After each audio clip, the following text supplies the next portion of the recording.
Essa pesquisa do Atlas Político, divulgada hoje, revelou que o presidente Jair Bolsonaro seria derrotado em um eventual segundo turno em 2022 por Sérgio Moro, Luiz Henrique Mandetta, Ciro Gomes, Fernando Haddad e até Lula. Bolsonaro só ganharia de João Dória, Luciano Huck, Marina Silva e Joaquim Barbosa. E o senhor Andrei Roman disse que os cenários de segundo turno ainda subestimam a verdadeira rejeição de Jair Bolsonaro, assim como ocorreu com Lula em 2018. Houve essa informação? Queria ouvir do senhor aqui ao vivo o que exatamente isso significa, que a rejeição ainda está subestimada. Olha, é atraente você sempre olhar os dados de uma pesquisa de um jeito que você gosta, você consegue mesmo, a partir de uma polarização tão grande que a gente enfrenta hoje, você vê a mídia de direita sempre repercutindo os resultados bons dos candidatos de direita e vice-versa com a esquerda. Não diria que a nossa pesquisa é, de fato, tão ruim para o presidente Bolsonaro. Se você for considerar, por exemplo, que ele tem uma reprovação de 60% nesse momento, ou seja, o saldo dele em termos de reprovação seria algo de 20 pontos negativos, ele só perde, no pior caso desse cenário de segundo turno, por 4 pontos. Então, o desempenho dele, de fato, na pesquisa eleitoral é um desempenho muito bom para um presidente que tem uma aprovação tão baixa nesse momento. E isso aponta para a fraqueza dos adversários dele, ou seja, o principal fator favorecendo Bolsonaro neste momento, nessa corrida de 2022, é a impopularidade dos seus adversários. O presidente Lula, por exemplo, que é um dos cotados a talvez concorrer, dependendo da decisão do judiciário, que na nossa pesquisa aparece um pouquinho na frente do Bolsonaro, mesmo que tenha margem de erro, continua tendo uma rejeição de aproximadamente 60%. Nada mudou com a rejeição do Lula. O que mudou de verdade foi essa onda de escândalos, de conflitos afetando o governo Bolsonaro, uma má gestão da pandemia, uma má gestão governamental em vários planos, e isso derrubou a aprovação do presidente. Dada esse cenário bem conturbado que o Brasil está passando hoje, eu diria que é uma performance ele ainda conseguir empatar todos os adversários da oposição no segundo turno hoje. Agora, voltando para a questão do possível da possível subestimação de alguns dos adversários, eu acho que isso é verdade. Por exemplo, se você for olhar quais que são os candidatos que mais conseguem tirar votos do Bolsonaro na nossa pesquisa, não só aqueles que aparecem em cima, os candidatos de esquerda, são, no caso, o Sérgio Moro e o Joaquim Barbosa.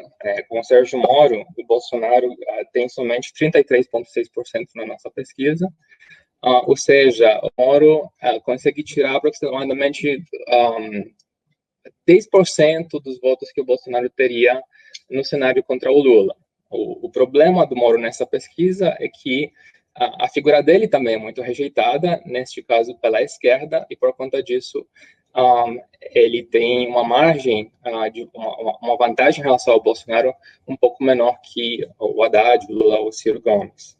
Mas uma coisa que a gente deveria pensar é que é uma coisa você rejeitar em tese os dois candidatos no cenário de segundo turno numa pesquisa, e é outra coisa você fazer essa opção pela isenção na vida real quando você entra na cabine de votação, certo? Ou seja, eu duvido muito que todos os respondentes da pesquisa que são de esquerda e que disseram rejeitar os dois, que declararam voto nulo, branco, se declaram indecisos entre Moro e o Bolsonaro na nossa pesquisa, que eles farão mesmo isso quando a gente chegar mais próximo da eleição e realmente no momento quando eles forem votar. Por isso, como há toda essa taxa muito grande ainda de indecisão, tem que ter bastante cautela com a análise dos números, com conclusões tipo o candidato mais forte é tal, ao invés de tal,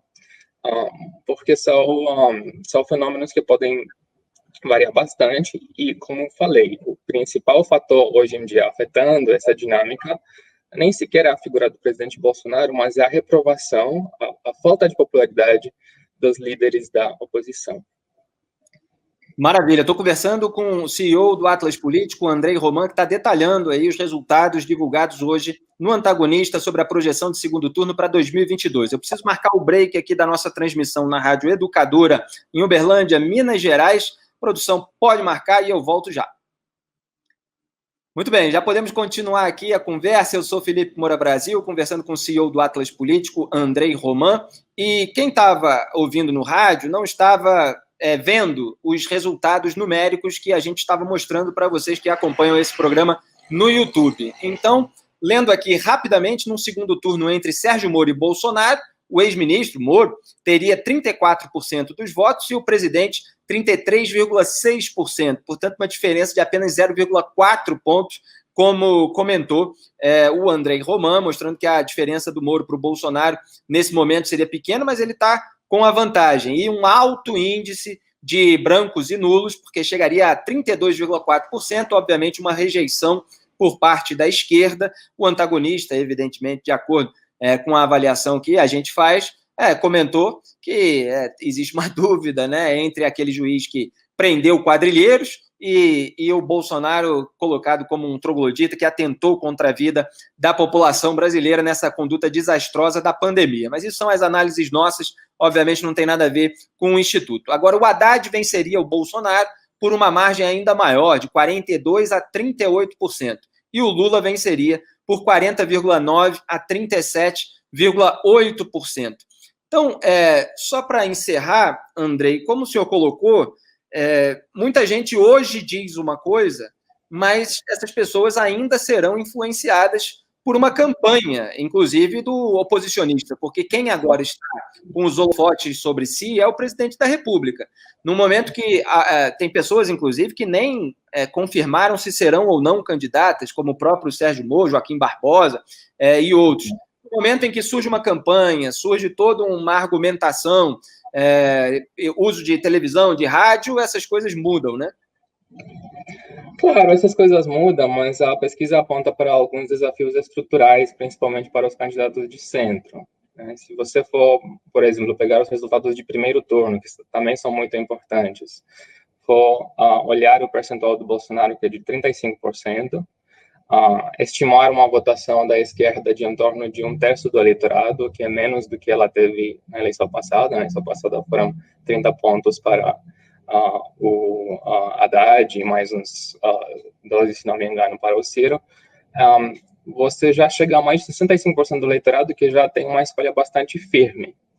Um grande desafio para esses candidatos da centro-direita, então, será, em primeiro lugar, reduzir a fragmentação do campo. Alguns deles terão que sair. E depois os outros terão que realmente ter uma campanha extremamente forte para agregar um terceiro polo político, um segundo polo oposicionista que tenha alguma chance de chegar no segundo turno em 2022. Não será nada fácil conseguir isso, na minha opinião. Acho que isso também impacta bastante todo o debate em relação à eleição do presidente da Câmara. Né?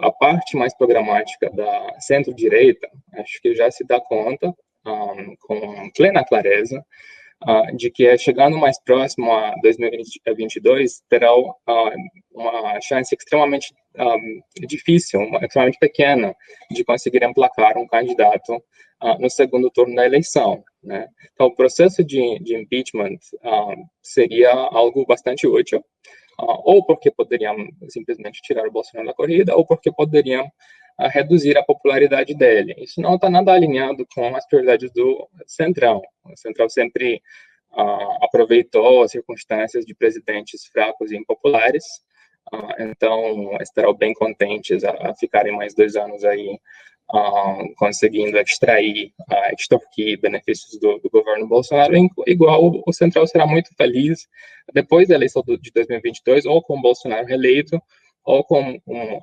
candidato, ou com um presidente de esquerda, nos dois casos com uma base bastante desidratada no Congresso Nacional.